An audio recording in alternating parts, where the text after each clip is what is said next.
கிறிஸ்துவுக்குள் மிகவும் பிரியமானவர்களே, எஸ்ரா 7ஆம் அதிகாரம் 17-18 வசனங்களை நாம் தியானிக்கலாம். ஆகையால் அந்த திரவியத்தினால் நீ தாமதமின்றி காளைகளையும் ஆட்டுக்கடாக்களையும் ஆட்டுக்குட்டிகளையும் அவைகளுக்கடுத்த போஜன பலிகளையும் பான பலிகளையும் வாங்கி அவைகளை எருசலேமில் உள்ள உங்கள் தேவனுடைய ஆலயத்து பலிபீடத்தின் மேல் செலுத்துவாயாக. மீதியான வெள்ளியையும் பொன்னையும் கொண்டு செய்ய வேண்டியது என்னதென்று உனக்கும் உன் சகோதரருக்கும் நலமாய் தோன்றுகிறபடி அதை உங்கள் தேவனுடைய சித்தத்தின்படியே செய்யுங்கள். இந்த வேத வசனத்திலே நாம் 3 கருத்துக்களை கற்றுக்கொள்ளலாம். முதலாவது, நாம் கடவுளுக்காக ஏதாவது செய்ய விரும்பினால் அதை தாமதமின்றி செய்ய வேண்டும். Never delay what you want to do for God. அநேக வேளைகளில் நாம் நாளைக்கு கடவுளுக்கு ஏதாவது செய்யலாம், இல்லை இந்த பணம் வந்ததுக்கப்புறம் நான் கடவுளுக்கு ஏதாவது செய்வேன், இல்லை நான் ரிட்டையர்மெண்ட் ஆனதுக்கு அப்புறமேல் கடவுளுக்கு ஏதாவது செய்வேன் அப்படின்னு சொல்லி கடவுளுக்கு நம்ம செய்ய வேண்டிய ஊழியத்தையும், இல்லை என்றால் நாம் என்ன செய்ய வேண்டும் என்று கடவுள் நம்முடைய உள்ளத்தை ஏவும் போது அந்த காரியத்தை செய்யவும் நாம் தாமதிக்கிறவர்களாய் இருக்கிறோம்.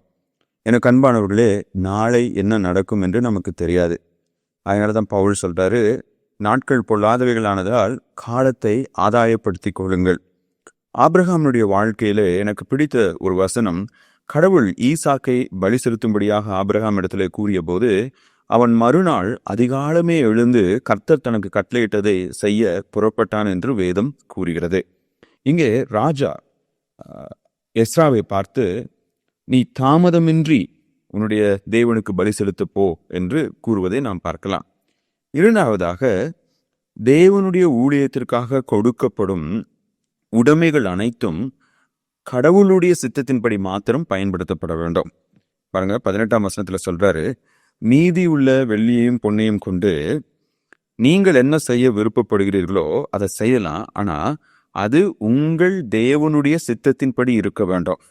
அது ராஜா சொல்றாரு, நான் உங்களை அனுப்புறேன், ஒரு குறிப்பிட்ட நோக்கத்தோட உங்களை அனுப்புறேன், உங்களுக்கு நான் நிறைய உடைமைகளை நான் கொடுத்து அனுப்புறேன், காணிக்கைகளை நான் கொடுத்து அனுப்புகிறேன். அந்த காணிக்கைகளில் ஏதாவது மீதி இருக்குமே என்றால், நான் கொடுத்த அந்த நோக்கத்தை நிறைவேற்றி மீதி இருக்குமே என்றால், அதை உங்களுடைய உள்ளத்துல கடவுள் எப்படி பயன்படுத்த வேண்டும் என்று போதிக்கின்றாரோ அதன்படி பயன்படுத்தும் சுதந்திரத்தை உங்களுக்கு நான் கொடுக்குறேன். ஆனால் அப்படி நீங்கள் செய்யும்போது அது உங்களுடைய கடவுளுடைய சித்தத்தின்படி மாத்திரமே இருக்க வேண்டும். எனக்கு அன்பானவர்களே, கடவுள் அவருடைய ஊழியத்திற்கென்று உடைமைகளை நம்முடைய பொறுப்பிலே விட்டு கொடுப்பாரே என்றால் அவைகளை கடவுளுடைய சித்தத்தின்படி மாத்திரம்தான் நாம் பயன்படுத்த வேண்டும். இன்றைக்கு அநேக இடங்களில் ஆலயத்திற்கு வரும் காணிக்கைகள், ஆலயத்தினுடைய சொத்துக்கள் சூறையாடப்படுவதும் மனிதர்களுடைய சுய நலனுக்காக பயன்படுத்தப்படுவதையும் குறித்து நாம் நிறைய கேள்விப்படுவதுண்டு. ஒருவேளை கடவுள் நம்முடைய கரத்திலே அவருடைய ஆலய காரியங்களையோ இல்லை பணத்தையோ உடைமைகளையோ நம்முடைய பொறுப்பிலே கொடுப்பார் என்றால் அதை மிகுந்த ஜாக்கிரதையாக அவருடைய சித்தத்தின்படி நாம் பயன்படுத்த வேண்டும்.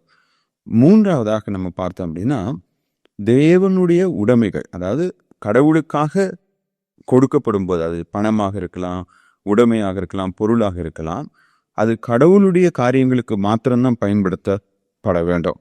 அவர் சொல்றாரு, நீங்க இந்த ஆடு, ஆட்டுக்கடா, போஜன பலி, பானன பலி, இது எல்லாத்தையுமே எங்க நீ செலுத்த வைக்கணும்? தேவனுடைய ஆலயத்தின் பலிபீடத்தின் மேல். இது எஸ்ரா, நான் உன் கையில கொடுக்குறேன் அப்படிங்கிறனால இது உன்னுடையது என்று நீ நினைத்து கொள்ளக்கூடாது. இது யாருடையது? இது இஸ்ரவேலின் தேவனுடையது. அவருடைய ஆலயத்துல, அவருடைய பலிபீடத்துல இதை நீ செலுத்த வேண்டும்.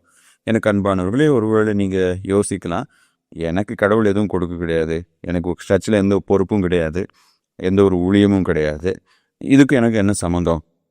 எனக்கு அன்பானவர்களே, கடவுள் நமக்கு கொடுக்கும் அனைத்தும், நம்முடைய மாத சம்பளமாக இருக்கலாம், நம்ம வசிக்கிற வீடாக இருக்கலாம், நம்ம பயன்படுத்துகிற வாகனமாக இருக்கலாம், இல்லை நம்முடைய நேரம், ஒவ்வொரு நாளும் கடவுளுக்கு கிருபையாய் கொடுக்கிற நேரம், இவை அனைத்தும் கடவுளுக்கு சொந்தம்.